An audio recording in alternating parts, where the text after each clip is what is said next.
नमस्कार। श्रीमद् भगवद गीता हिंदी व्याख्या भाग 1। आज तीसरा दिवस है। अध्याय 1 अर्जुन विषाद योग और श्लोक 7 से 12। तो आइए शुरू करते हैं। प्रणाम, स्वागत, हार्दिक अभिनंदन।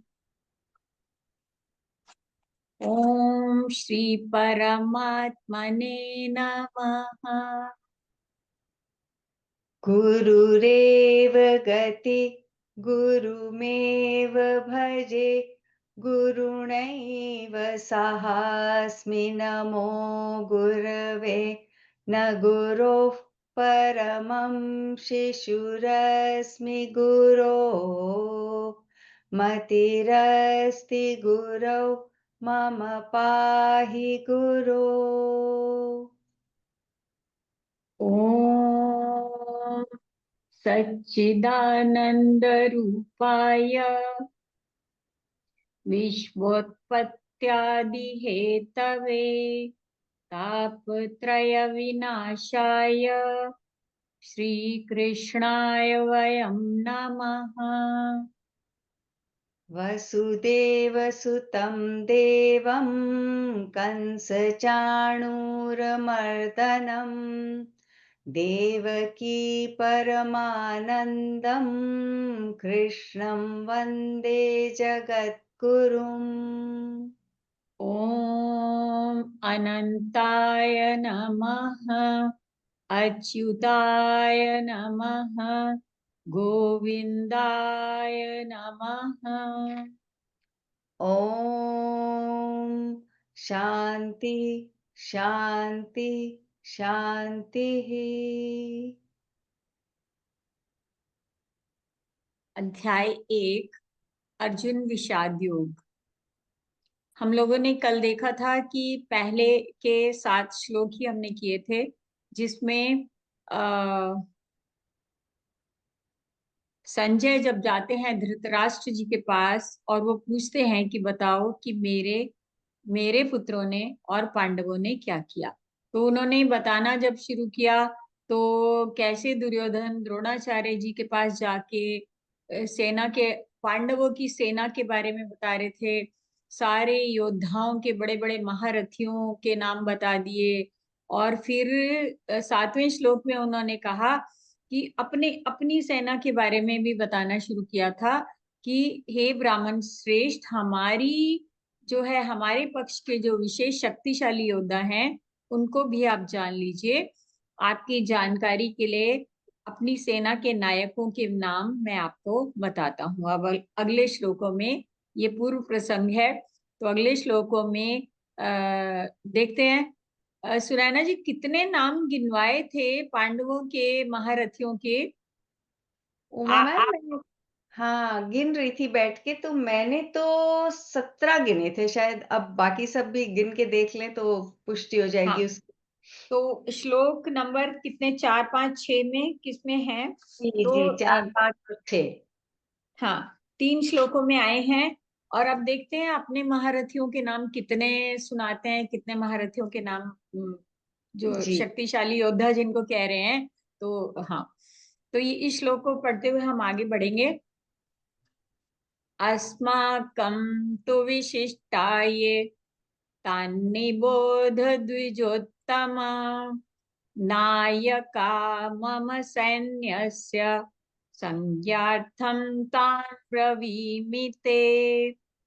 यहाँ अपने वाचन के विषय में हम लोग क्षमा मांगेंगे आपसे कि व्योमा में संस्कृत के वाचन के लिए विशेष कक्षाएं हैं और भगवत गीता की भी कक्षाएं हैं।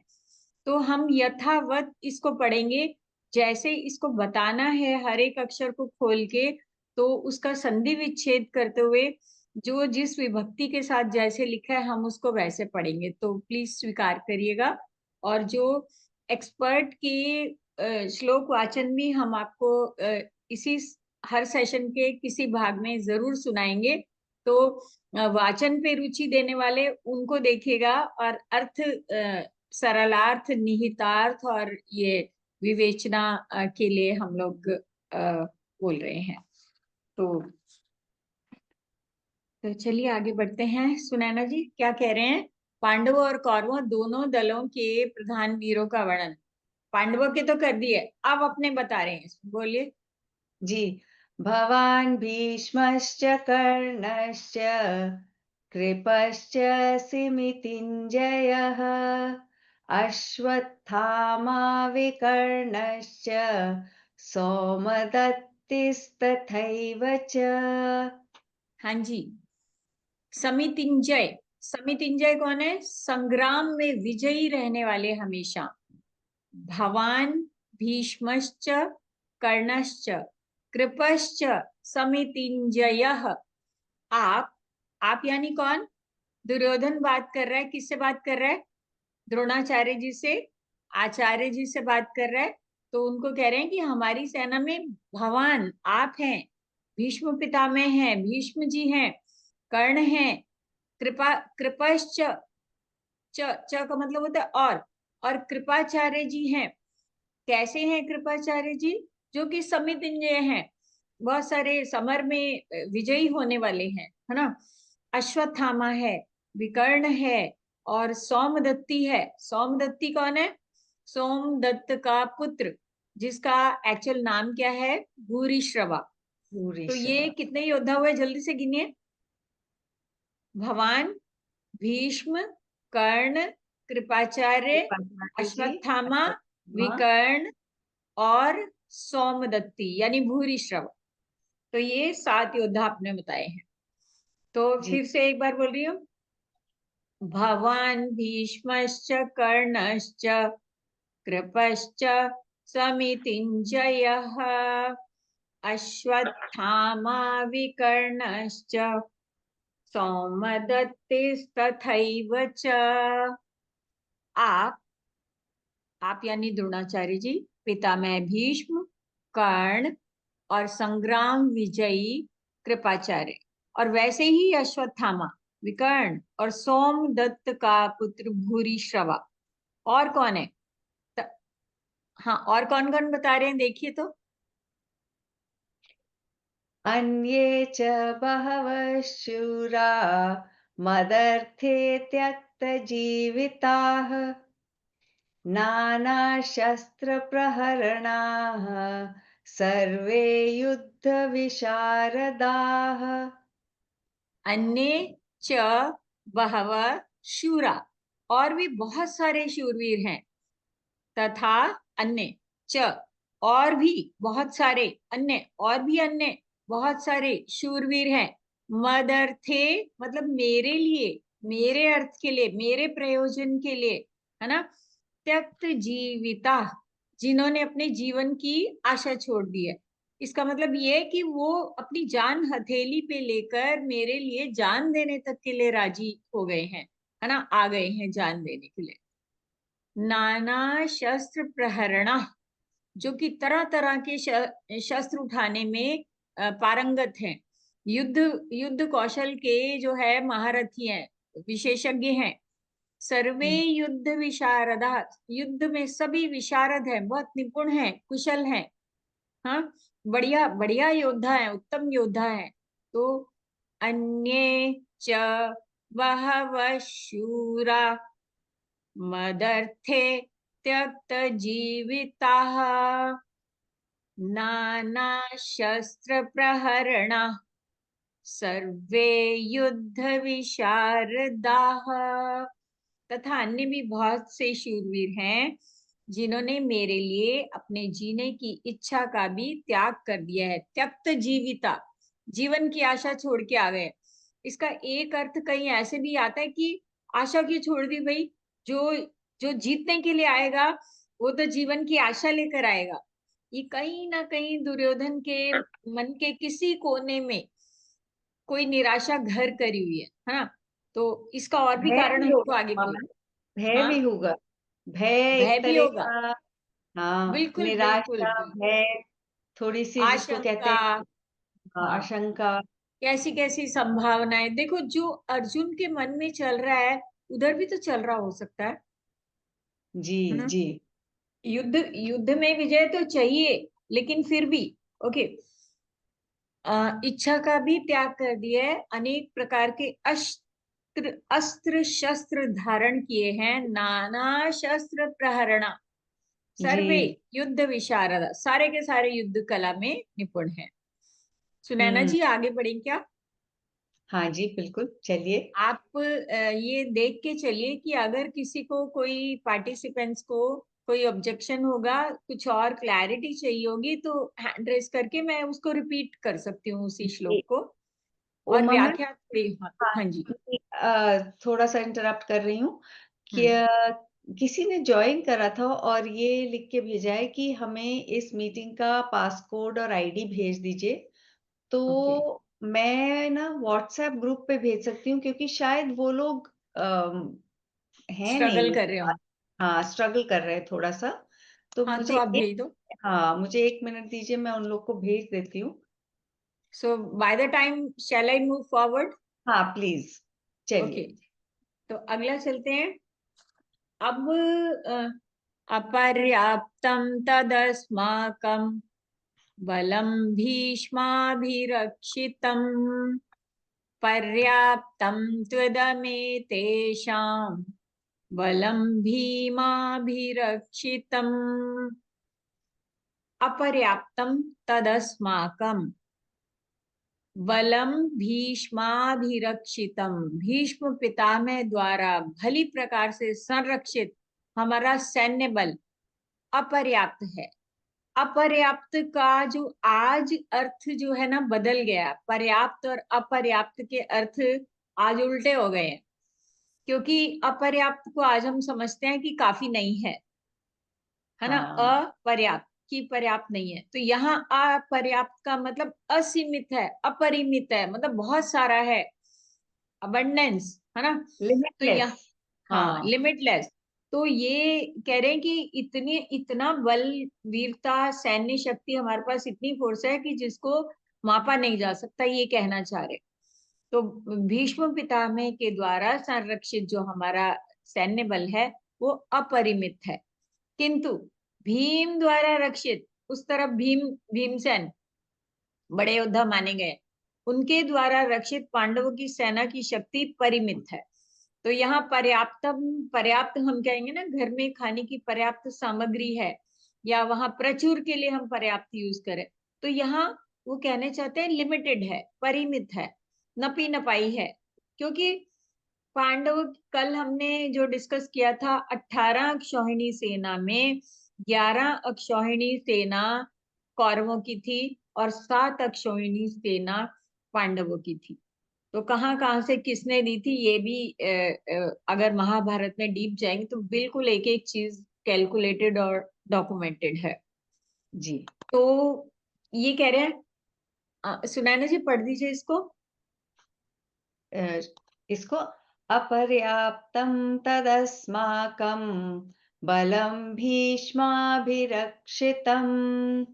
पर्याप्तं त्वदमेतेषां बलं भीष्माभिरक्षितम्। अगली नहीं, लाइन भीष्मा में नहीं, सॉरी, भीष्मा, मैंने गलत बोला, भीमाभिरक्षितम्। पहले में भीष्मा है, हाँ, दूसरे में भीमा है। हाँ यस। जी, क्योंकि कौरवों की सेना भीष्माभिरक्षितम और जी। पांडवों की सेना भीमाभिरक्षितम, भीम के द्वारा। हाँ जी, तो आगे बढ़ा जाए। अयनेषु च सर्वेषु यथा भागमवस्थिताः भीष्ममेवाभिरक्षन्तु भवन्तः सर्व एव हि, भवन्तः सर्व एव ही। तो भवन्तः में विसर्ग है, विसर्ग जुड़ी तो डबल स हो गया, विसर्ग का स हो गया।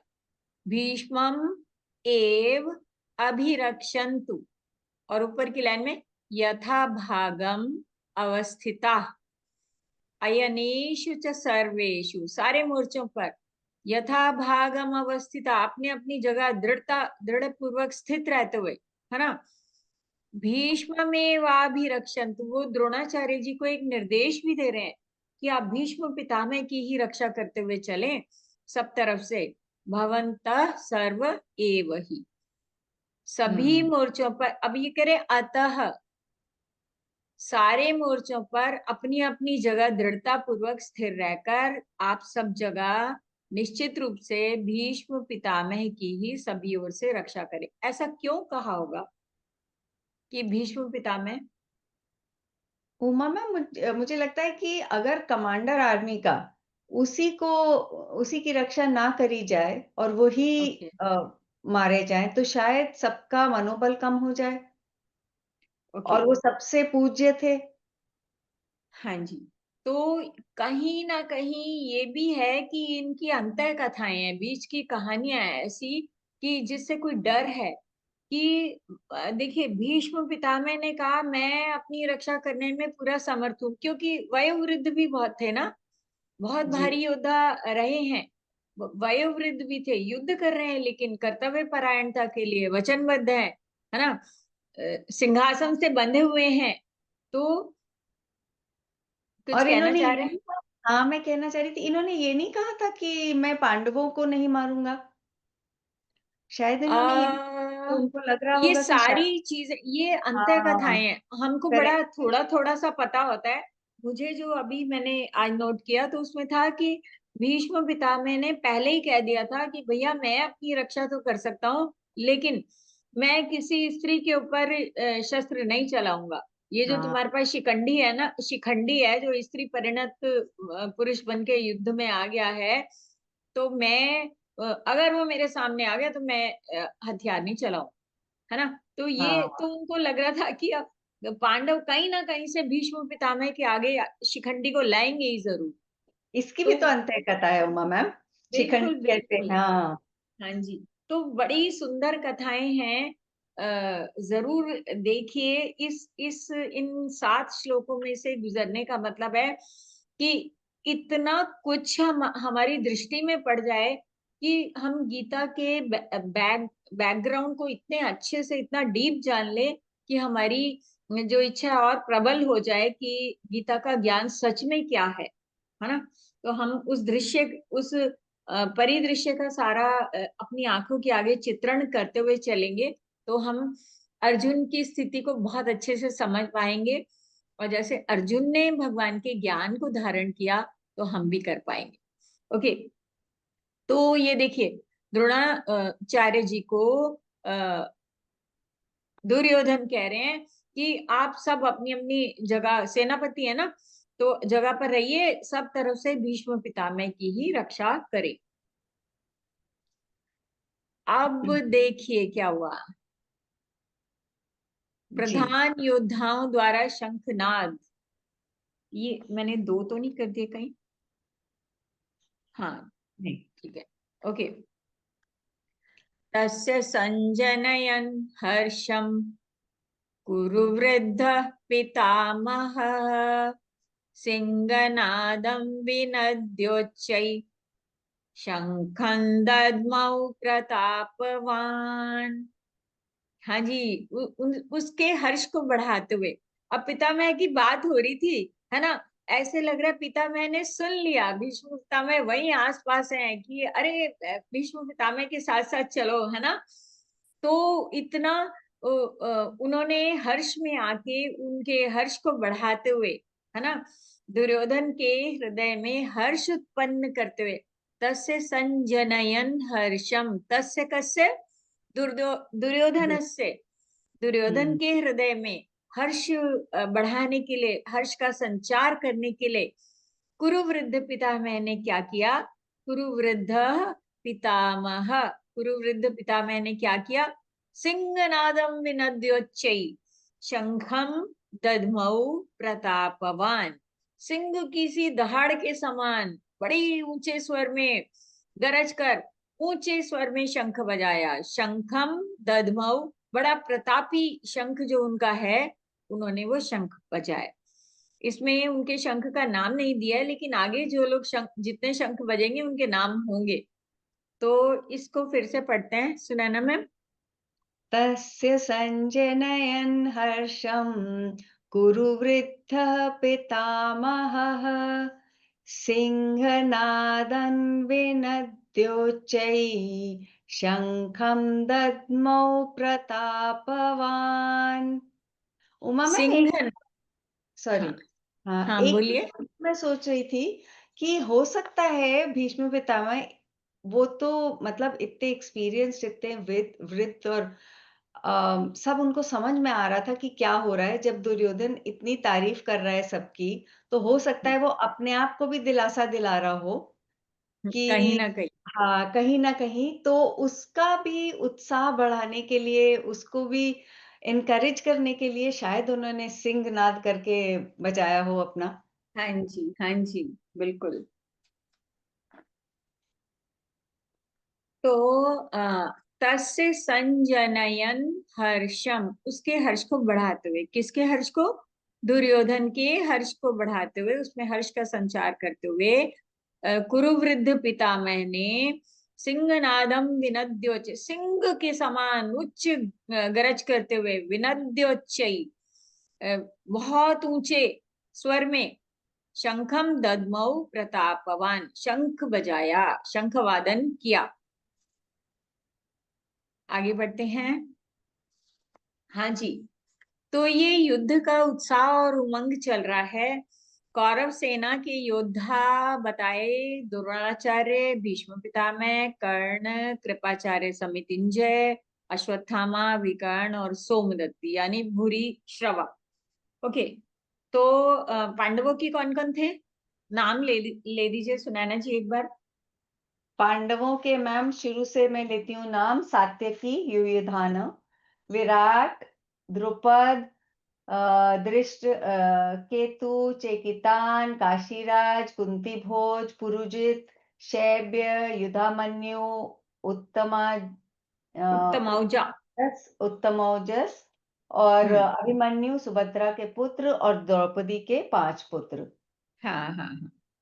तो ये होते हैं 17 टोटल। 17 योद्धाओं के पांडवों के गिना दिए, तो कहीं ना कहीं उसके मन में कुछ तो दहशत हुई है ना? जो कि हाँ भीष्म पितामह तुरंत समझ गए और उन्होंने उत्साह से शंख फूंक दिया, है ना? तो हाँ। ओके। और एक तो चीज और है, उमा मैम, किसी ने हम्म सवाल पूछा है बड़ा सुंदर कि हम्म सब लोगों की इतनी तारीफ क्यों हो रही है, अर्जुन के विषाद से क्या कनेक्शन है इसका? विषाद तो अभी आया नहीं है ना। तो ये तो अभी संजय बता रहे हैं और मतलब पूरा माहौल बंध रहा है। तो यहाँ हाँ, युद्ध की नया, घोषणा, शंख वादन और भेरी नगाड़े, क्या क्या वाद्य बजाए होंगे जो है। तो ये बहुत सारे इंस्ट्रूमेंट्स बजे हैं। तो हाँ शंख वादन के बाद शंख के शंख बजेंगे और इतना नाद होगा कि ओके। तो हम आगे बढ़ते हैं जरा। हाँ, हमारे श्लोक पूरे हो गए क्या? आज के 12 श्लोक हो गए हैं। ओके। बिल्कुल 12 श्लोक तो हो गए हमारे। हाँ हाँ जी। तो एक बारी सुनैना जी, आप जी 12 के 12 अध्याय 1 के 1 से 12 श्लोक सही उच्चारण का वाचन कर दीजिए। जी जी जी, क्योंकि हमारा मेरा खास तौर से उच्चारण उतना क्लियर नहीं है अभी भी। हाँ। आ, मैं बजाती हूँ। तो डॉक्टर नागेंद्र पवन जी की आवाज में है ये व्योमा की रिकॉर्डिंग, तो इसी को हम कभी कभी चला देंगे। और ठीक है। चैप्टर खत्म होगा तो कोई विशेषज्ञ और बच्चे बुलाएंगे गेस्ट अपने। ओम श्री परमात्मने नमः। अथ सुनाई दे श्रीमद्भगवद्गीता अथ प्रथमोऽध्यायः अर्जुन विषादयोगः।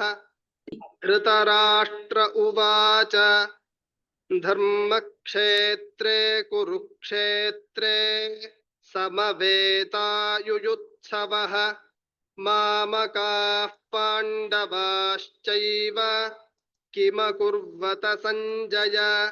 सञ्जय उवाच दृष्ट्वा तु पाण्डवानीकम् व्यूढम् दुर्योधनस्तदा आचार्यमुपसङ्गम्य राजा वचनमब्रवीत्। पश्यैतां पाण्डुपुत्राणाम् आचार्य महतीं च मूं व्यूढान् द्रुपदपुत्रेण तव शिष्येण धीमता अत्र शूरा महेश्वासाः भीमार्जुनसमायुधि युयुधानो विराटश्च द्रुपदश्च महारथः धृष्टकेतुश्चेकितानः काशीराजश्च वीर्यवान् पुरुजित्कुन्तिभोजश्च शैब्यश्च नरपुङ्गवः युधामन्युश्च विक्रान्तः उत्तमौजाश्च वीर्यवान् सौभद्रो द्रौपदेयाश्च सर्व एव महारथाः अस्माकं तु विशिष्टाये तान्निबोध द्विजोत्तम नायका मम सैन्यस्य संज्ञार्थं तान् ब्रवीमि ते भवान् भीष्मश्च कर्णश्च कृपश्च समितिञ्जयः अश्वत्थामा विकर्णश्च सौमदत्तिस्तथैव च अन्ये च बहवः शूराः मदर्थे त्यक्तजीविताः नानाशस्त्रप्रहरणाः सर्वे युद्धविशारदाः अपर्याप्तं तदस्माकं बलं भीष्माभिरक्षितं पर्याप्तं त्विदमेतेषां बलं भीमाभिरक्षितम् अयनेषु च सर्वेषु यथा भागमवस्थिताः भीष्ममेवाभिरक्षन्तु भवन्तः सर्व एव हि तस्य सञ्जनयन् हर्षं कुरु वृद्धः पितामहः सिंहनादं विनद्योच्चैः शंखं दध्मौ प्रतापवान्। हाँ, मैं ये वाचन के विषय में बताना चाहती हूँ कि जो वाचन है वो ग्रामेटिकली जो पाणिनि अष्टाध्यायी के सूत्र हैं, ञम गण नम पंचम अक्षर जो हैं, जहाँ अनुस्वार और पंचम अक्षर का नियम है तो वो उसके अनुसार होता है। तो हमें उतनी डीप जाने की जरूरत नहीं है, क्योंकि अब जो यहाँ हर्षम है, तस्य संजनयन हर्षम कुरु वृद्ध, जो विभक्ति लगी है विभक्ति के अनुसार हम लोग पढ़ेंगे। विनद्योचै शंखम दधमऊ प्रतापवान, जबकि उच्चारण के जो नियम होंगे तो उसमें बहुत डीप चले जाएंगे। तो कुछ बिगिनर्स भी होंगे हमारे इस प्रोग्राम में, तो हम बिल्कुल यथावत जो विभक्ति के साथ में जैसा है हम वैसे ही पढ़ेंगे। तो ओके, आप स्वीकार करिएगा। हाँ जी, तो ये, हाँ, ये देखिए, ये चित्र मुझे मिला, जल्दी जल्दी ये चित्र दिखा देती हूँ। टेम्पटेशन को रोक नहीं सकी। जैसे ये देखिए कैसे हाथी हाथी हाथी हाथी चारों तरफ से घेर के चल रहे हैं। तो कुछ इसी तरह के लिए अर्जुन ने, उसने दुर्योधन ने भावना करी होगी कि भीष्म पितामह को सब तरफ से रक्षा करते हुए चले। तो मुझे ये चित्र दिखा तो ऐसे लगा कि हाँ ऐसा ही हुआ होगा। पर ये इसके ऊपर जो स्क्रिप्ट लिखी है उसमें लिखा हुआ है कि किसका किससे युद्ध हो रहा है। तो पहले जो है ना, चित्रलिपि की तरह से महाभारत, अगर आप किसी म्यूजियम में जाएंगे, किसी में जाइए, दिल्ली के नेशनल म्यूजियम में जाएंगे, तो इतनी सुंदर मिनिएचर पेंटिंग्स में रामायण और महाभारत, हमारे दो इतिहास ग्रंथों को चित्रित किया गया है कि आप पूरा दिन भी उस गैलरी में बिता सकते हैं। और मजे की बात यह है कि वहां पर महाभारत की जो पेंटिंग्स हैं, ऐसे मिनिएचर पेंटिंग दृश्य हैं, उसके ऊपर जो स्क्रिप्ट लिखी है वो फारसी, उर्दू फारसी लिखी हुई है। तो सोचिए कि कितनी उत्सुकता रही होगी लोगों को कि है क्या इस ग्रंथ में, हम भी अपने तरीके से कहें, पढ़ें, सुने। तो ये है। एक ये भी मुझे चित्र मिला जो कि नियम बताता है कि पैदल पैदल के साथ युद्ध करता था, हाथी वाला हाथी के साथ, घोड़े वाला घोड़े के साथ। तो ये इसलिए ये भी मिनिएचर पेंटिंग है, बड़ा मन किया आपको दिखाने का। और ये जो है, ये व्यू, ये चक्र व्यू की कई जगह से इसी तरह की है, एक पजल की तरह से, जो हमारे गेम भी नहीं होते, बोर्ड गेम से होते हैं, तो उसमें भी ऐसे पजल्स होती हैं। और ये जो है, इसमें मैंने ये महाभारत में इसको चेक नहीं किया, लेकिन आप पता जस्टिफाई करेगा, आप इसको पता लगाना कि ये दिन है, कौरवों का व्यू कैसा था, पांडवों की रचना कैसी थी। ये देखिए, सर्वतोमुखी, वज्र व्यू, गरुड़ व्यू, क्रौंच व्यू, गरुड़ व्यू, अर्धचंद्र व्यू, मंडल व्यू, मकर व्यू, शेन व्यू, शेन होता है बाज, बाज पक्षी की तरह, क्रौंच पक्षी की तरह, मकर व्यू, मंडल व्यू। तो ये असुर व्यू। और ये देखिए, ये इस चित्र को, ये होयसाला हलेबीडु का चित्र है, होयसाला आर्किटेक्चर है, चक्रव्यूह दिखाया है इसमें। ऐसे चित्र में देख के इतनी हैरान हो जाती हूँ कि जो पत्थर काटने वाला मजदूर है, उसने कितनी महाभारत पढ़ी होगी कि उसके मतलब उसको कोई बोल के तो मूर्ति नहीं बना सकता है ना, किसी के निर्देश पे नहीं बना सकता है। उसके उसकी उसके कार्य की कुशलता ऐसी होगी, और उसने डिपिक्शन को इतना मन में उतार लिया होगा कि वो अपनी मूर्ति पे, अपनी पेंटिंग से, अपने रंगों से, अपने स्केच से और अपने छेनी हथौड़ी से उसको चित्रित कर पाए। तो ये हमारी जो है, हमारे देश की संस्कृति की विशेषता है कि जिस भी कला को लेते हैं हम, वो ईश्वर के अर्पण होती थी, ईश्वर के लिए। ये बहुत सुंदर लगता है मुझे, महाभारत का चित्र, दोनों सेनाओं के बीच में आ गए हैं, ये सेना कैसे स्थापित की गई है। तो ये इसलिए हम देख रहे हैं कि हम पूरा अपने मन में एक महाभारत का चलचित्र चलाएं, जैसे कि जिस मूड में अर्जुन आ गया, तो कैसा कैसा, इतनी विशाल सेना को देख के।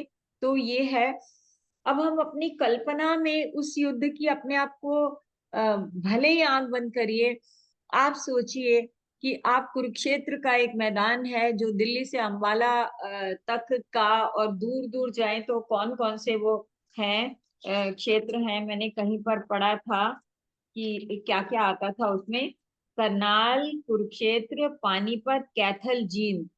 ये हम जब कुरुक्षेत्र गए थे तो वहां गाइड ने बताया था, शायद लाइट एंड साउंड शो में बताया था। तो कुल जो है 48 कोस, 156 किलोमीटर का ये युद्ध क्षेत्र था। तो जिसमें कल्पना करिए कैसा युद्ध रहा होगा, कैसे युद्ध की घोषणा हुई होगी। और कल आप देखेंगे, कल जो श्लोक पढ़ेंगे कि वाद्यों का इतना ऐसा घोष हुआ कि कौन कौन से वाद्य। और आपके लिए प्रश्न भी है कि संगीत वाद्य कितने तरह के होते हैं, how many kinds of musical instruments are there, और उस युद्ध की घोषणा में कितने तरह के नगाड़े, ढोल, ये जो है ना, ये क्या क्या बजाएगा, ये भी पणवानक, गोमुखा आएंगे, बड़े सुंदर शब्द। तो वो क्या होते हैं, तो वो क्या इंस्ट्रूमेंट्स होते हैं, और कैसे बजे होंगे, और कितना शोर हुआ होगा शंखों का, उन नगाड़ों का, और है ना, कैसे ढमाढम हुई होगी। और फिर अर्जुन ने सेना का जब मेरी उस शोर में, जो अर्जुन जो है वो रथ चलाते भगवान लेके जा रहे हैं दोनों सेनाओं के बीच में, सोचिए कि वो भगवान की कैसी सवारी चल रही होगी, कल्पना कीजिए। और जब वहां पहुंच गए और अर्जुन ने सब तरफ देखना शुरू किया, तो कैसे उसका जी बैठ गया होगा, कैसे भगवान ने उसको संभाला होगा, कैसे वो उपदेश दिया होगा। और हमें ये भी कल्पना करनी है कि उस स्थान के साथ भी अपने को आत्मसात करना है। अगर हम कुरुक्षेत्र में जाएंगे तो बड़ के पेड़ का बड़ा महत्व है। हमको बताया गया था कि हजारों साल पुराने वो पेड़ हैं, जो एक पेड़ रहा होगा, लेकिन चारों तरफ आप देखेंगे तो बड़ी बड़ दिख रहे हैं। और अगर तालाब बीच में है तो भी ज्योतिसर वो जगह का नाम है। और बड़ के पेड़ हैं, उस पेड़ के नीचे यदि आप ऊपर आसमान को देखेंगे, इतना भारी, इतने विशाल वृक्ष हैं, तो सचमुच में ऐसे लगेगा कि ऊपर से जो प्रकाश आ रहा है वो भगवान की वाणी को हम आत्मसात कर रहे हैं। तो स्थान कैसा रहा होगा, सेना कैसी रही होंगी, योद्धा कैसे रहे होंगे, तैयारी जो पांडवों ने तो सालों तैयारी करी, और कैसे उत्साह के साथ दूर दूर से जो है योद्धा अपनी अपने दल बना के अपनी अपनी तैयारी करके आ रहे होंगे। और छल बल भी बहुत हुआ। हाँ हाँ उमा एक। मैम, एक तो हाँ नियम के हिसाब से जो जैसे आपने कहा ना घोड़े घोड़े से ही लड़े, हाँ अ, हाँ हाँ और इस तरह के बहुत से नियम थे, तो नियम के हिसाब से तो खैर चल ही रही थी, पूरा युद्ध चल रहा था, लेकिन नियमों का उल्लंघन भी हुआ है। और नियमों का उल्लंघन भी है, पांडवों की तरफ से बहुत सारा हुआ है भगवान बहुत कृष्ण सा के उत्साह देने पर, क्योंकि जी everything is fair in war, है ना। तो भगवान ने साम दाम दंड भेद जिसको कहते हैं ना, तो वो हर तरह से वो उस धर्म युद्ध को जीतना ही था, अधर्म को मिटाना ही था, है ना। तो बहुत अच्छी बात आपने बताई है कि जो तैयारी जो है वो भी, और फिर अस्त्र शस्त्र नियम की जो बात आपने करी, तो वो क्या नियम थे, सुबह कब शुरू होगा, शाम को कब बंद होगा, और रात में सब मिलते थे, सब एक हो उमा जाते मैम, एक दूसरे। एक राज्य था जिसने सबको खाना खिलाया था। ओ यस, खाना, हाँ, ये तो ये सौभाग्य मेरे ख्याल कर्नाटका में उडुपी की कहानी। उडुपी, हाँ उडुपी की हाँ कहानी है। हाँ, वेरी नाइस। तो तो ढूंढिएगा आप जरूर। हाँ तो वो जैसे हमने बात करी थी ना, दो राज्य जिन्होंने ज्वाइन नहीं करा था, एक कश्मीर था, एक का नाम नहीं बताया था हमने। ऐसे ही हाँ, उडुपी ने युद्ध नहीं ज्वाइन करा था, लेकिन वो हर एक मतलब उनके रसोइये पूरी सेनाओं को खिलाते थे खाना। तो इस लेकिन प्रकार नियम भी था, कैसे पता चलता था कि कितने योद्धा मारे जाएंगे, मारे गए, या कैसे खाना बनाते होंगे कि वो बासी भी ना बचे, वो वेस्ट भी ना जाए, क्या ज्ञान उस उनको कहाँ से निर्देश मिलता होगा कि कितना खाना बनाओ। तो ये बड़ी सुंदर कहानी, आप ढूंढिएगा जरूर। ये उडुपी का ना किसी पार्टिसिपेंट ने ही ये शब्द याद दिलाया था मुझे, तब ये कहानी याद आ गई थी। जी। ओके। तो और एक ये भी है, अस्त्र शस्त्र की जब हम बात करते हैं तो अस्त्र क्या होता है और शस्त्र क्या होता है, ये भी हम्म। आप जानिएगा। ये तो जरूर कमेंट करके बता दीजिए कि अस्त्र और शस्त्र में भेद क्या होता है। ठीक है। हाँ, अगर आपको मालूम है तो अभी ही आप क्वेश्चन आंसर बॉक्स में उसका उत्तर हाँ दीजिए। जी, हाँ बहुत जी। इंटरेस्टिंग है। हाँ, तो युद्धारंभ युद्धारंभ की जो घोषणा होती थी, तो नगाड़े वाद्य वगैरह बजाए जाते थे, तो इसका क्या कारण रहा होगा, ये आप कमेंट करिए, हम बाद में बात करते हैं इस पर। कमेंट करके बताइए। और जितनी भी ये बातें करी हैं इनके ऊपर आपको जवाब भी देने हैं, जो मैं प्रश्न फेंकी जा रही हूँ एक के बाद एक के बाद, आप अपनी चॉइस का कोई भी जो भी बताना चाहते हैं तो वो अभी बताएंगे। तो अस्त्र और शस्त्र में क्या है, नियमों की बात करें तो एक एक नियम भी बताएंगे तो चल जाएगा। हमारे पार्टिसिपेंट्स में ऐसे भी लोग होंगे जिन्होंने महाभारत पढ़ी भी होगी, तो मानसिक स्थिति की जो बात होती है, तो उसके ऊपर भी युद्ध से पहले से तैयारी थी। युद्ध से अंतः कथाओं की बात करें ना, तो ये मनोबल बढ़ाने और गिराने के जो फार्मूले जो है ना भगवान कृष्ण की तरफ से, साम दाम दंड भेद, वो सब पहले से तय कर दिए गए थे। इसमें मुझे याद आ रही है पांडवों के मामा, नकुल सहदेव के मामा, जो शल्य मामा, जो कि उनकी माता माद्री के भाई थे, वो जब आ रहे थे तो रास्ते में उनका इतना सत्कार हुआ, भव्य। वो तो हाँ युधिष्ठिर पांडवों के पास आ रहे थे कि मैं अपने भांजों के लिए युद्ध करने के लिए जा रहा, इतना सत्कार, जगह जगह जगह उनकी सेना को रोक रोक के, उनको रोक रोक के, तो बड़े खुश हो गए। जब वो पहुंच गए तो उनको पता लगा, अरे ये तो सारी शान पट्टी दुर्योधन ने करी थी। अब वो तो मना ही नहीं कर सके कि भाई, उन्होंने ले गए उनको और खातिरदारी करी। तो अब वो तो धर्म संकट में पड़ गए, वो घर से तो उधर के लिए चले थे और उन्होंने झपट लिया, तो उन्होंने सोचा कि अब क्या होगा। दुविधा में पड़ गए, आए अपने भांजों के पास, तो बता रहे कि अब मैं क्या करूं। तो भगवान कृष्ण ने कहा आप बिल्कुल वही करो जो वो कह रहे हैं, आप जाओ उनकी तरफ से लड़ो। वो बड़े अच्छे सारथी थे, तो बोले सारथी बन जाओ कर्ण के। हैं, हमारे सामने कर्ण बहुत बड़ा एक चैलेंज है, तो जब जब कर्ण बढ़ बढ़ के बात करेगा उसके उसको हतोत्साहित करना। तो ये मानसिक स्थिति की बात मैं कह रही हूँ। तो कि तुमने कुछ नहीं करना, जो वो बाण चलाने, अरे तू क्या बाण चलाएगा, अर्जुन के बाण का तो मुकाबला ही नहीं कर सकता, अरे अर्जुन को देखो, है ना। तो ये ऐसा हतोत्साहित करने का काम उनके मामा शल्य ने वहां रह के किया था। तो उमा मैम, हमारे पास बहुत सारे जवाब भी आ रहे हैं, आप बात खत्म करिए फिर मैं पढ़ के सुनाऊं। हाँ जी, और एक और बताती हूँ कि जो युधिष्ठिर के 101वां पुत्र गांधारी का नहीं था, तो वो पांडवों की तरफ से लड़ा था और वो युद्ध के बाद बच गया था। ओके, अब मेरी बारी खत्म, सुनैना जी संभालिए। तो रूपा जी ने सबसे पहले जवाब दिया है कि अस्त्र is something you throw and शस्त्र is like a bow and arrow. बिल्कुल। तो अस्त्र और शस्त्र में फर्क यही है कि अस्त्र को दूर से फेंकते हैं और शस्त्र जो है हाथ में लेके मारा जाता है। तो अब आप सोचिए कि पहले जमाने में तो खैर जो था सो था, आजकल के जमाने में भी अस्त्र और शस्त्र होते हैं हमारे।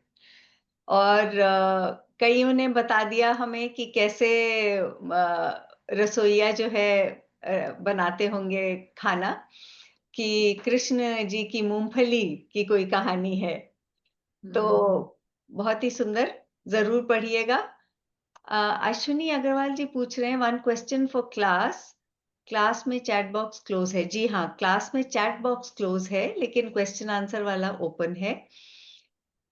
लास्ट क्लास में उहा पोहा और कहूट, अच्छा कहूट के बारे में बताया, कृपा बताते हैं। उमा मैम, उहा पोहा का क्या आपने बताया था, मुझे नहीं। ऊहा अपोह, ऊह अपोह। ऊहा अच्छा। अपोह होता है कि पढ़ने के बाद श्रवण मनन, तो वो चिंतन जो होता है ना, तर्क अच्छा। वितर्क करना, तो हम्म। एक निष्कर्ष पे पहुंचने, मन एक किसी स्थान पे निश्चित होने से पहले जो उथल पुथल जो होती है ना विचारों की, कि इसका अर्थ ये या ये हम निष्कर्ष से पहले जो तर्क वितर्क करते हैं अपने जो अर्जित ज्ञान के लिए, तो वो ऊहापोह होती है। Okay, thank you. और एन मरी जी ने भी वही बताया, अस्त्र डिवाइन मिसाइल्स विद मंत्रास। हाँ, एक अनोनिमस अटेंडी, खैर मैं वो आंसर कर देती हूँ। जो मिस हो रहे हैं ना, ये अपलोड हो जाते हैं यूट्यूब पे, तो आप देख सकते हैं इनको। डॉक्टर श्रद्धा ने भी मूंगफली वाली कहानी कही है। और अ, अच्छा, किसी ने कहा है Valmiki ji portrayed lord Ram as मर्यादा पुरुषोत्तम, Ved Vyas ji portrayed lord Krishna as rule twister to favour situation. Yes. Rupa ji फिर कहती हैं कि एक रूल है कि सनसेट के बाद जो है बैटल नहीं हो सकती। उसका भी मुझे कभी ना कभी तो उल्लंघन हुआ था। वैभव गुप्ता बिल्कुल। भी जवाब दिया है अस्त्र शस्त्र का, यस करेक्ट। एक और रूल उन्होंने, रूपा जी ने कहा है, person who does not have a weapon can not be fought with. Very nice. Very nice. Dhruv Charan Singh जी ने भी अस्त्र शस्त्र का बताया है फर्क। अनन्या अग्रवाल ने भी बताया है। अस- अ, हाँ, डॉक्टर श्रद्धा ने वही ऊहा पोहा का अर्थ भी लिख के बता दिया, उलझन। और हाँ, जयद्रथ को मारा था ड्यूरिंग सनसेट। उमा मैम, हमारे सारे आंसर्स जो हैं फटाफट आ रहे हैं सबसे। बहुत बढ़िया, वेरी गुड, थैंक हाँ यू। सबके। हाँ, एक्टिव पार्टिसिपेशन, वेरी नाइस। हाँ ये बिल्कुल आपका मंच है। आप आपके जो है आपके सहयोग से ये सेशन, हर सेशन ऐसे ही चलेगा। So be really very active and ready to write and respond. So very nice. और मैं यहाँ ये भी बताना चाहूँगी कि एक अटेंडी जो हैं if I am not mistaken Rupa ji ने कहा था कि that she is very well versed with Kahoot. तो हाँ जी। रूपा जी मैं आपकी मदद ज़रूर लूँगी किसी न किसी समय क्योंकि मैं नहीं हूँ, मैं भी ट्रायल कर रही हूँ। इसीलिए मैंने थोड़ा सीखा है कैसे यूज़ करना है और हम इसको और रोमांचक बनाने के लिए काहूट ज़रूर यूज़ करेंगे। आज का काहूट का लिंक मैं चैट बॉक्स में पोस्ट कर रही हूँ। तो ये जो है अगला जब हमारा सेशन होता है ना तब तक के लिए 12 बजे दोपहर तक खुला रहता है। तो अगर आप चाहें तो तब तक अटेम्प्ट कर सकते हैं। ये लिंक आपको मेल पे और व्हाट्सएप पे भी हम भेज देंगे, उससे खोलिए। जब आप ये लिंक क्लिक करते हैं, तो आपको एक पेज मिलता है जिसपे बस यही लिखा होता है कि आप अपना नाम फिल करें और फिर आप क्वेश्चंस अटेम्प्ट कर सकते हैं। लीडर बोर्ड वगैरह ये सब आपको दिखता है। मैंने लिंक पोस्ट करा है, तो अगर आप चाहें तो क्लिक करके अपना खोल सकते हैं इस समय। अम, उमा मैम आगे चलें? बहुत हाँ लोगों के हाथ भी रेज़ हो रहे हैं।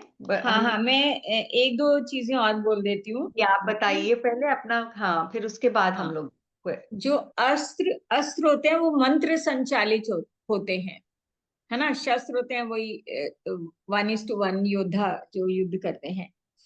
और शंख नाद भेरी रण वाद्य क्यों बजाए जाते होंगे? तो एक तो यहाँ पता ही लग गया कि युद्ध की घोषणा करनी होगी।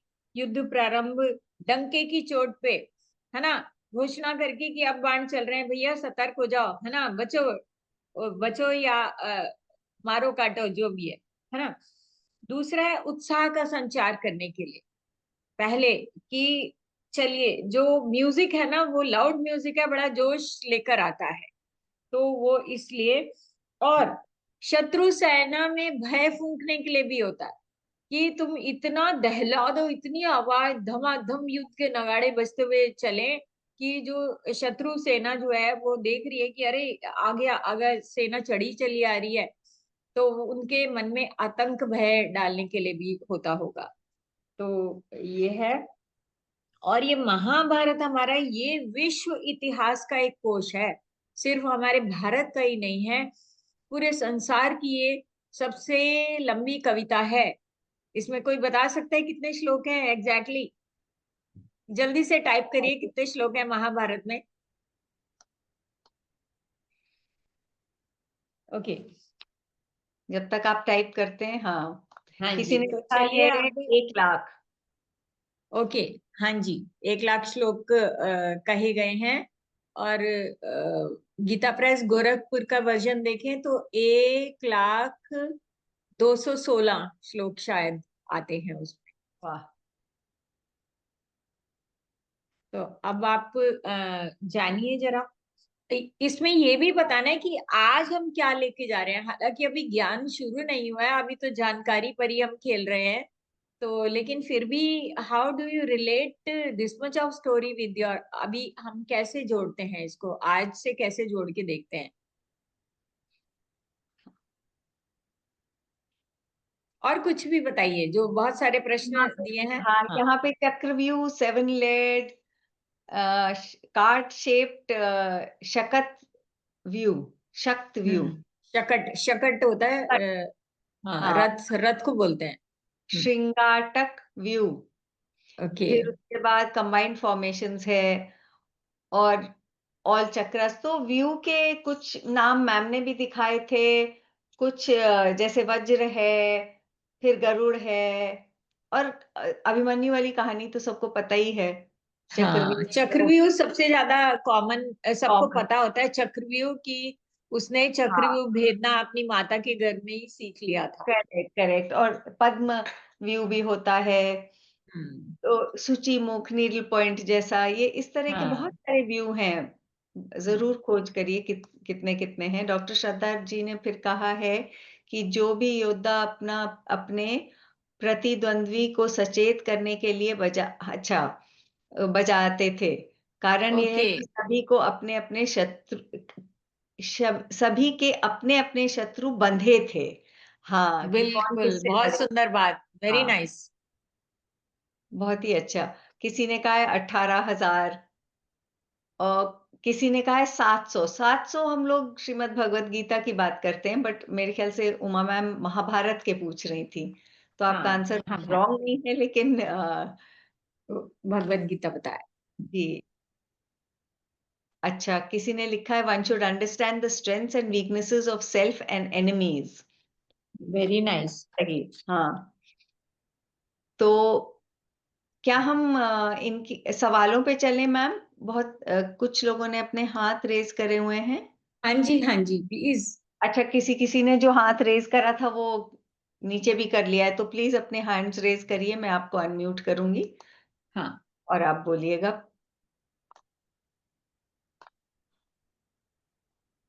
अच्छा, किसी ने पूछ लिया है कि गीता के 745 श्लोक थे, तो 700 क्यों हैं? 45 कहाँ गए? आप बताइए। ये सवाल उमा मैम ने कल पूछा था, अब आपने वापस उमा मैम से पूछ लिया। हाँ, क्योंकि हमारी जो ज्ञान परंपरा है ना वो मौखिक चली है, इसीलिए मंत्रों में पाठ भेद भी हो जाता है, थोड़ा सा शब्द भेद भी कहीं कहीं मिल जाता है, और विक्षिप्त हो गया बहुत सारा ज्ञान हमारा, परंपरा से चलते चलते चलते कम होते जा रहा है। जब से लिखना और जब से ये मोबाइल आ गया तब से तो हमको 5 नंबर भी याद नहीं रहते। सोचो कि हजारों मंत्रों के जो है ग्रंथ मौखिक याद किया करते थे, तो हम अपनी मेमोरी के साथ क्या कर रहे हैं। हाँ, और तो ललित कुमार जी ने कहा है सूर्योदय से युद्ध शुरू और सूर्यास्त होने से युद्ध बंद। तो ठीक हाँ है, अब जी। मैं ध्रुवचरण जी को अनम्यूट कर रही हूँ, बोलिए प्लीज, आप बोलना चाह रहे हैं। नमस्कार हेलो। सर। राम राम नमस्ते। राम। नमस्ते। हाँ, राम राम राम हाँ राम। जी। राम। राम हाँ राम। मैं, हाँ जी मैम, यहाँ पे जितने भी भगवत प्रेमी है शायद मेरी बात को समझ जाएंगे। हाँ, आप भी समझ जाएंगे अच्छे से। मैं एक्चुअली इस पे कुछ मतलब 2-3 टिप्पणियां देना चाहता हूँ। जैसे कि पहले फर्स्ट डे में आपने बोला था कि ये मतलब 10 10वीं दिन के बाद जाके संजय ने राष्ट्र जी को समझाया था। लेकिन ये युद्ध महाभारत शुरू होने से पहले जब वेदव्यास जी ने दिव्य चक्षु दिया थे संजय जी को, तब जाके ये महाभारत शुरू होने से पहले, ये पहली बात है। और दूसरी चीज आपने अभी बहुत अच्छे से समझा रहे थे, मैं इस पे और एक पॉइंट ऐड करना चाहता हूँ। जैसे कि आपने जो 11th वर्ष समझा रहे थे, अयनेषु च सर्वेषु यथा भागम वस्थितः, मतलब ये अ, अ, भीष्म जी को, पितामह भीष्म जी को चारों ओरों से सेट किया जाए। तो मैम हम्म, इस पे मैं थोड़ा क्लैरिटी देना चाहता हूँ। जैसे कि ये पॉइंट समझने के लिए हमको महाभारत युद्ध का पूरा बीच में पहुंचना पड़ेगा। जैसे अभी जस्ट आपने बता रहे थे कि बहुत सारे, जैसे चक्रव्यूह रचना की गई थी युधिष्ठिर को पकड़ने के लिए। उनको हम्म, पता था, मतलब गुरु द्रोणाचार्य को अच्छे से पता था कि अगर युधिष्ठिर को पकड़ा जाए तो युद्ध वहीं से खत्म हो जाएगा। जी हम्म जी। और जैसे कि आज की आधुनिक समाज के साथ अगर आप कंपैरिजन करेंगे, जैसे आर्मी कमांडर, एयरफोर्स कमांडर या नेवी कमांडर, ये लोग युद्ध में नहीं जाते हैं। अगर कहीं भी जाते हैं तो पूरा फुल सिक्योरिटी के साथ जाते हैं, उसके उनके आसपास कोई जा नहीं पाए, जैसे क्योंकि हम्म इनको अगर पकड़ा जाएगा तो फिर युद्ध तो वहीं वहीं का वहीं खत्म हो जाएगा। वहीं हम्म मतलब सरेंडर हो जाएगा। किसी भी देश, किसी भी कंट्री वहीं पे युद्ध खत्म कर देगा, हाथ खड़ा कर देगा। हम्म इसीलिए इसीलिए दुर्योधन जी को अच्छे से पता था कि अगर पितामह भीष्म, चाहे वो महारथी थे, लेकिन फिर भी अगर वो उनको कुछ हो गया तो फिर तो कौरव वहीं से वहीं का वहीं हाथ जाएंगे, वहीं हाथ हम्म, खड़ा कर। मतलब पीछे जी 18 दिन जो चला, 18 दिन चलने की जरूरत नहीं पड़ता, वो पहले दिन में ही खत्म हो जाता हाँ जी। है कि नहीं मैम? बस हाँ जी। जी, बहुत सुंदर, थैंक यू। और जो दिव्य दृष्टि की भी आपने बात बताई, वो युद्ध हाँ, शुरू होने से पहले वो सब हो गया था, हाँ जी लेकिन मैम। नहीं धृतराष्ट्र जी को ये सब नहीं पता था। तो नहीं, ये धृतराष्ट्र जी को संजय जी ने बताया था ना युद्ध। जैसे ये जो अर्जुन ने कृष्ण जी को बोले थे मेरा रथ को बीच में लेके जाओ, ये युद्ध हम्म शुरू होने से पहले था ना मैम।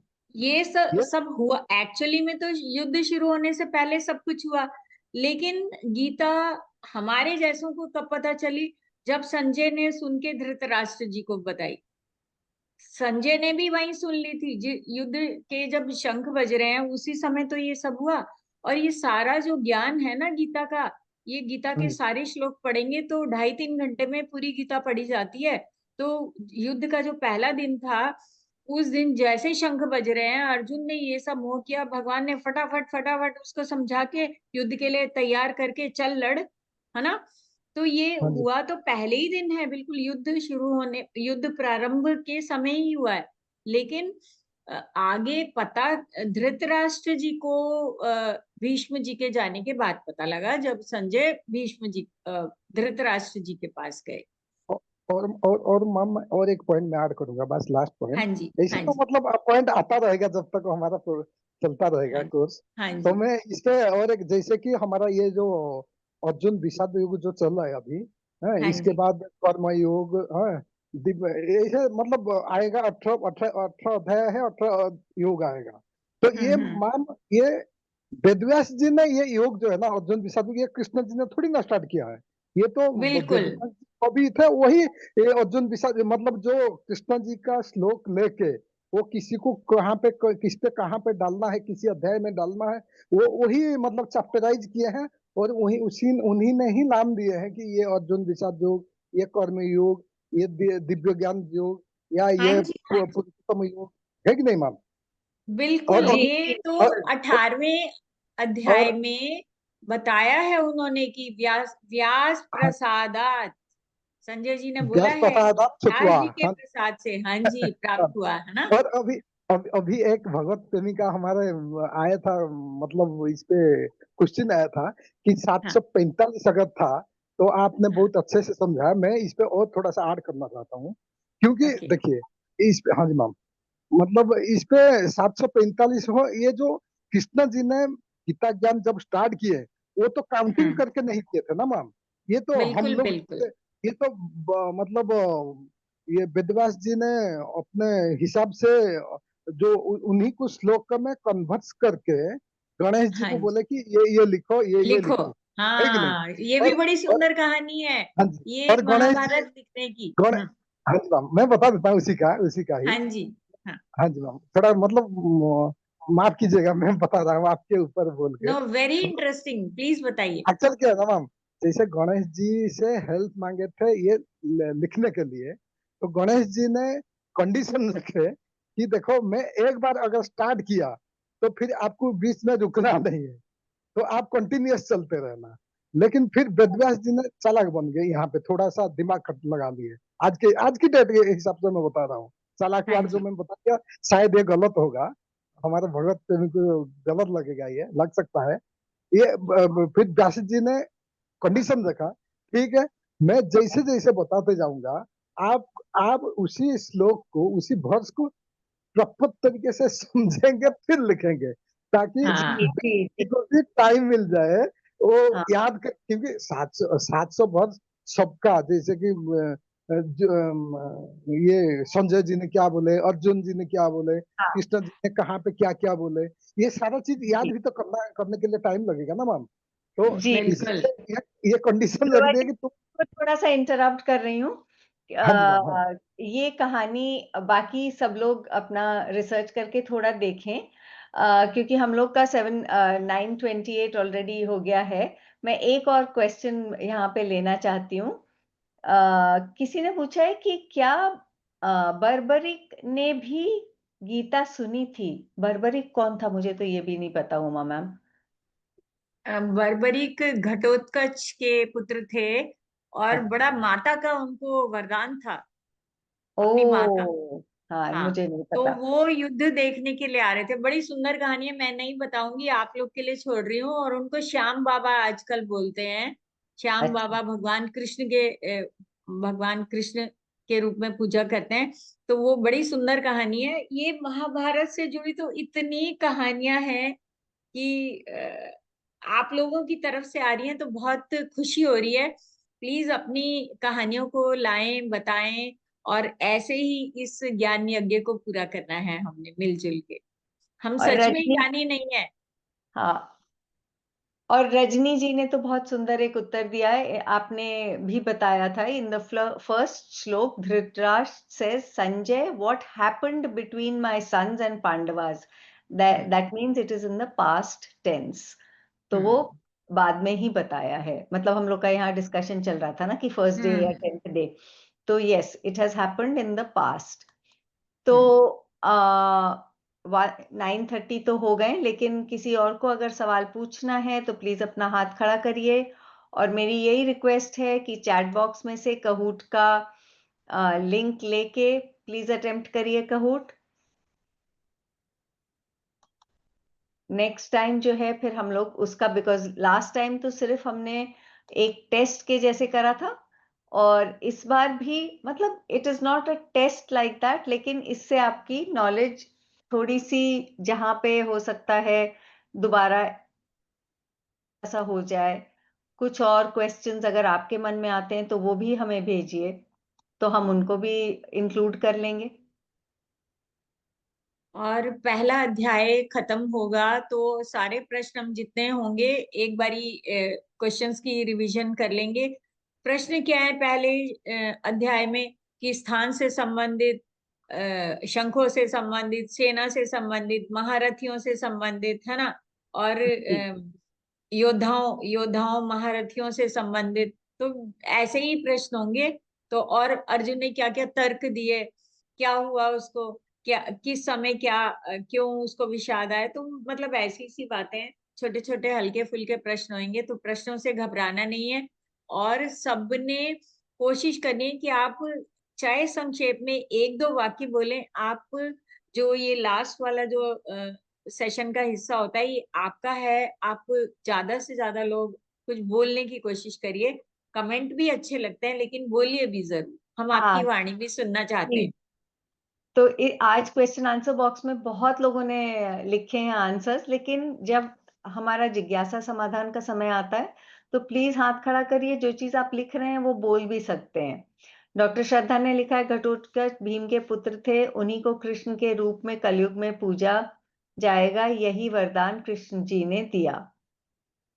घटोत्कच के पुत्र हम्म, भीम की पत्नी हिडिंबा, हिडिंबा के पुत्र घटोत्कच, और उनके पुत्र बर्बरी जो थे वो आए युद्ध देखने के लिए, और वो कहीं आसाम साइड में थे, गुवाहाटी के आसपास कहीं ईस्ट हम्म, में। तो वहां से इधर आ रहे थे युद्ध में, तो रास्ते में कुछ ऐसा हुआ था कि भगवान कृष्ण ने ये गुत्थी सुलझाई, अरे क्या ये 3 बाण लेके जा रहे हो, क्या है ना। तो ये कहानी है, ये मैं नहीं बता रही हूँ, प्लीज थोड़ी सी बताइए, क्लू दे रही हूँ, तो आप जरूर पता करिएगा कि श्याम बाबा की पूजा क्यों होती है, क्या कहानी थी। हाँ, और कोई पूछ रहा है कि जो एग्जाम होगा उसकी तैयारी कैसे करनी चाहिए। कुछ भी नहीं, बस सुनिए, जो हम लोग मंडे वेडनेसडे फ्राइडे जैसे जैसे हमारे सेशंस होंगे उसमें सुनिए, इंटरैक्ट करिए, सवाल पूछिए, उसी से आपकी प्रिपरेशन हो जाएगी। और कहूट के सवाल जवाब थोड़े बहुत आप करते रहिए, तो आपका कोई और प्रिपरेशन की जरूरत नहीं होगी आपको। और एग्जाम में क्वेश्चन भी मल्टीपल चॉइस ही होंगे, कोई इतनी बड़ी बात नहीं है। हाँ द द सबसे जरूरी बात है कि आपका पार्टिसिपेशन, आपका इस कक्षा में होना हमारा बहुत बड़ा मनोबल है, और उसी से ही ये कार्य सिद्ध होगा। जी।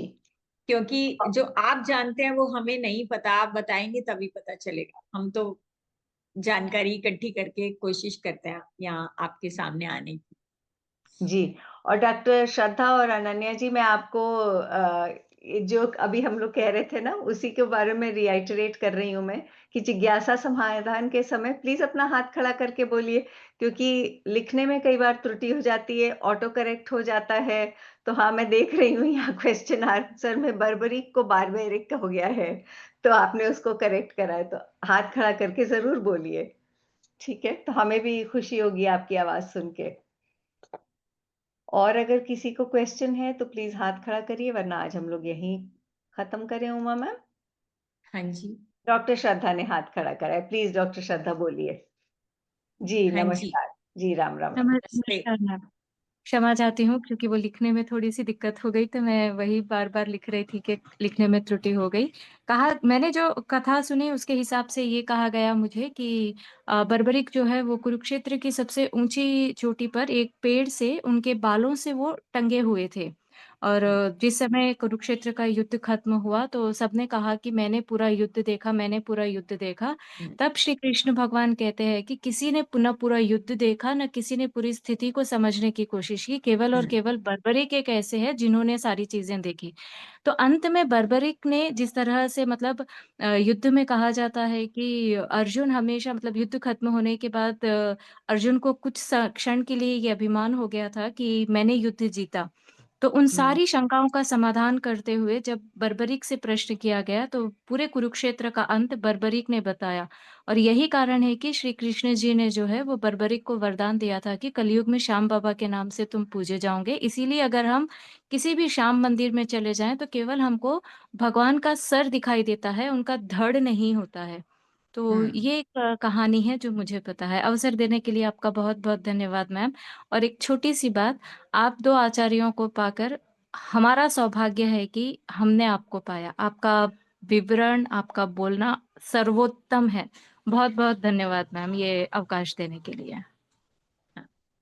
थैंक यू डॉक्टर श्रद्धा, इतना इतना तो हमें नहीं पता। Thank you. मगर ये जो बर्बरीक वाली बात है ना, वो सिर कटने की कहानी क्या है? सिर क्यों काटा गया? सिर कैसे टंग गया फिर वहां, है ना? तो वो कहानी है कि वो रास्ते में क्या कांड हुआ था कि वो धड़ से अलग सिर हुआ। तो ये पता करके आना है जी, आपको। जी, जी, मैं अच्छा। अगली कक्षा में मैं ज़रूर इसका समाधान आपके सामने रखूँगी मैम। हाँ जी, हाँ जी। Thank thank you. और यू। मैं भी उमा धन्यवाद। मैम, मुझे भी नहीं पता ये कहानी एकदम। हाँ, बस आप भी ढूंढिए। बिल्कुल, बिल्कुल मैं ढूँढूँगी। 3 बाण उनके होते हैं अचूक। माँ का वरदान था उनको, हाँ, अपनी माता का, तो उनको उनको यही कहा जाता है, 3 बाण के धारी तीनों बाण चलाओ ना। तो वो जो हाँ जी। कहा जाता है कि जिसके भाग्य में कुछ भी नहीं भी होगा, तो कलयुग में अगर शाम की चौखट पर वो जाएगा तो उसका भाग्य परिवर्तन हो जाएगा। बिल्कुल। पर मैं बिल्कुल क्षमा चाहती हूँ कि क्योंकि मैंने शायद ये कहीं आपसे मैं छूट गई कि वो जो कहानी आपने बताई कि सर कैसे कटा था।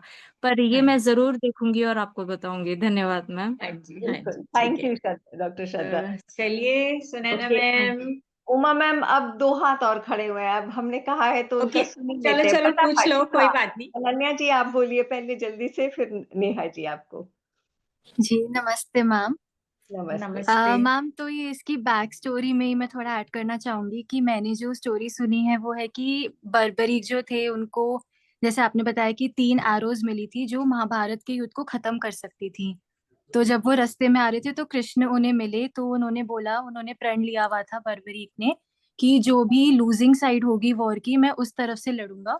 तो वो पांडवों को ज्वाइन करना चाहते थे, लेकिन फिर कृष्ण ने उनके वीर्य को और उनकी शक्तिशाली पर्सनालिटी को देख के उन्होंने उनका सर मांगा एज अ सैक्रिफाइस। तो फिर लेकिन बर्बरीक ने उनको बोला कि मैं आपको अपना सर देने को तैयार हूँ, लेकिन मैं पूरा युद्ध देखना चाहता हूँ। तो ये वाली स्टोरी पता है मुझे उनकी। हाँ, इसमें थोड़ा सा और है, अब ढूंढ के ही आएंगे, अब मैं अभी नहीं बताऊंगी। चलिए दूसरा हाथ। ठीक है, चलिए। Thank you Ananya ji, thank you very much. Neha ji आपको कर रही हूँ अनम्यूट, प्लीज बोलिए। हाँ जी, मैं भी यही कथा बताने वाली थी।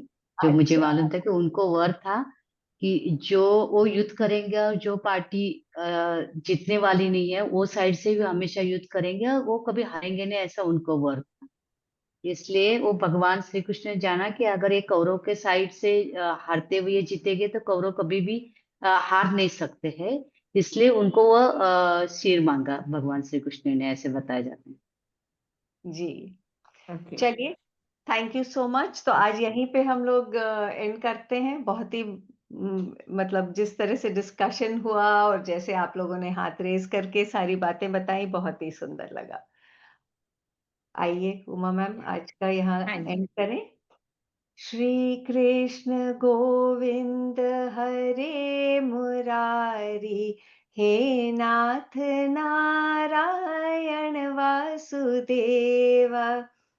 श्री कृष्ण गोविंद हरे मुरारी, हे नाथ नारायण वासुदेव। आभार, प्रणाम, मिलते हैं, प्रणाम। प्रणाम। फ्राइडे को मिलेंगे 8:30 बजे। हाँ जी।